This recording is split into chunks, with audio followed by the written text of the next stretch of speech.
آج اگر ہم اپنے گھر میں بیٹھ کے، اپنی مسجد میں بیٹھ کے حضور کی صورت میں انعام خداوندی کا شکریہ ادا کرتے ہیں تو اللہ کی رحمتوں سے بعید نہیں کہ اللہ فرشتوں سے کہے دیکھو صدیاں بیت گئیں، یہ آج بھی شکرانہ ادا کر رہے ہیں اور یہ بات میری اور آپ کی بخشش کی ضمانت قرار پائے۔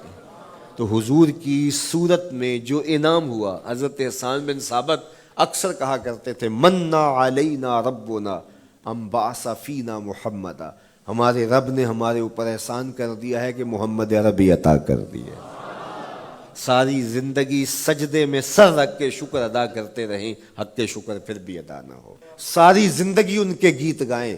میں ایک رات کے میلاد کا صرف قائل نہیں ہوں کہ ایک رات میلاد کر لو اور پورا سال چھٹی، ساری زندگی حضور کا نام جپو، ساری زندگی حضور پہ درود پڑھو، لمحہ لمحہ حضور کے ذکر کا چراغاں کرو۔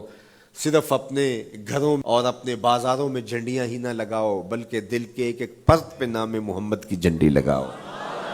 صرف منڈیروں پہ چراغاں ہی نہ کرو بلکہ دل کی اندھیر گلیوں میں بھی حضور کے نام کا چراغاں کرو، حضور پہ درود پڑھو، حضور کا ذکر کرو، اپنے بچوں کو بٹھا کر کے حضور کے قصیدے سناؤ، حضور کی شانیں سناؤ، حضور کی سیرت بتاؤ انہیں۔ اپنے گھر کے ماحول کے اندر، اپنی مسجد میں، اپنی گلی میں، اپنے دوستوں میں حضور کا ذکر کرو۔ دوستوں آپس میں بیٹھو تو کہو یار اللہ کا کتنا کرم ہو گیا کہ اللہ نے ہمیں حضور عطا کر دیا۔ دوستوں میں بیٹھے جب یوں بات کرو گے تو اللہ کی رحمتیں کس قدر تمہارے اوپر برسیں گی۔ اپنی عقیدتوں کا اظہار کرو، وہاں کمیت نہیں دیکھی جاتی، وہاں کیفیت دیکھی جاتی ہے، وہاں مقدار نہیں دیکھی جاتی، وہاں معیار دیکھا جاتا ہے۔ وہ چہرہ اور چہرے کا تل نہیں دیکھتے، وہ بندے کا دل دیکھتے ہیں۔ وہ دیکھتے ہیں کون کس خلوص کے ساتھ محبت لے کر کے آیا ہے۔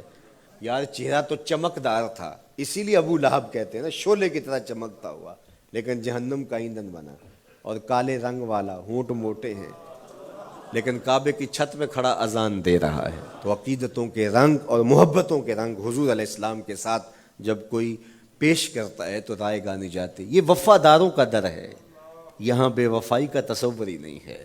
وہ ہاتھ پکڑتے ہیں تو پھر چھوڑتے نہیں ہیں، اس لیے ان سے محبت کا ربط قائم کیجیے، اپنی اولادوں کو حضور کا پیار سکھائیے، اپنے گھروں میں میلاد کیجیے۔ لازم نہیں ہے کسی عالم دین کو بلاؤ، آپ اپنے گھروں میں حضور علیہ السلام پر درود پڑھیے گا، بچوں کو بٹھائیے گا اور حضور کی سیرت کا کوئی واقعہ ان کو سنائیے گا۔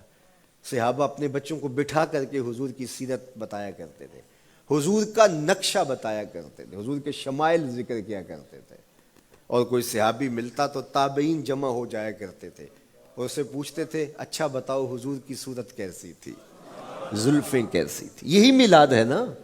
میلاد میں حضور کے فضائل کا ذکر ہوتا ہے، شمائل کا ذکر ہوتا ہے، خصائل کا ذکر ہوتا ہے، اور موسم حج کا ہے۔ ایک اونچے ٹیلے پہ حضرت سیدنا ابو طفیل چڑھ گئے، یہ آخری صحابی ہیں، اس کے بعد کوئی صحابی نہیں، حضور کے وصال کے 100 سال بعد تک زندہ رہے۔ تو کہا لوگوں آؤ اس وقت روئے زمیں پہ میرے علاوہ کوئی نہیں جس نے حضور کو دیکھا ہو، آؤ مجھ سے حضور کی باتیں سنو۔ لوگ جمع ہو گئے اور کہا صف لنا رسول اللہ، تم نے حضور کو دیکھا ہے تو بتاؤ حضور کیسے تھے۔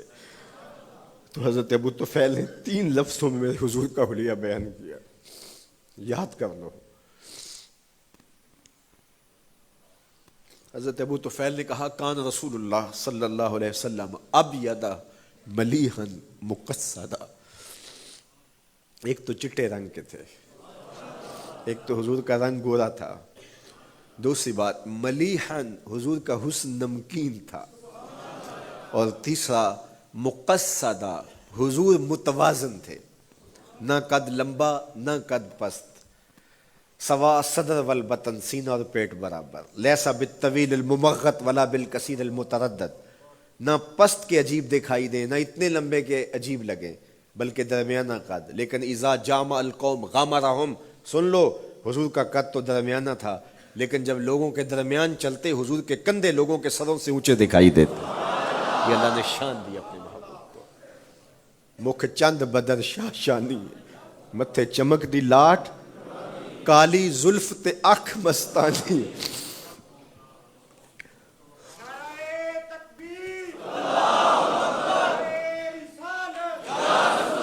کالی زلف تے اکھ مستانی ہے، مخمور رکھی ہن مد بھریاں۔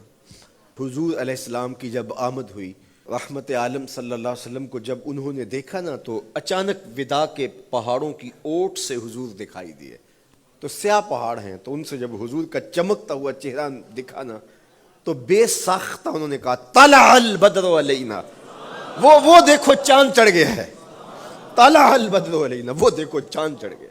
مورخ اسلام حفیظ جالندری نقشہ کھینچتے ہیں، جنوبی سمت سے اٹھا ایک نوری غبار آخر، جنوبی سمت سے اٹھا ایک نوری غبار آخر، سواد شہر میں داخل ہوا ناکا سوار آخر، زباں پر اشرق البدر علینا کی صدائیں تھیں، دلوں میں ما دعا للہ دائی کی دعائیں تھیں، نبوت کی سواری جس طرف سے ہو کے جاتی تھی، درود و نعت کے نغمات کی آواز آتی تھی، کہیں معصوم ننھی بچیاں تھیں دف بجاتی تھی، رسول پاک کی جانب اشارے کر کے گاتی تھی، اور کہتی کیا تھی؟ ہم ہیں بچیاں نجار کے عالی گھرانے کی، خوشی ہے آمنہ کے لال کے تشریف لانا۔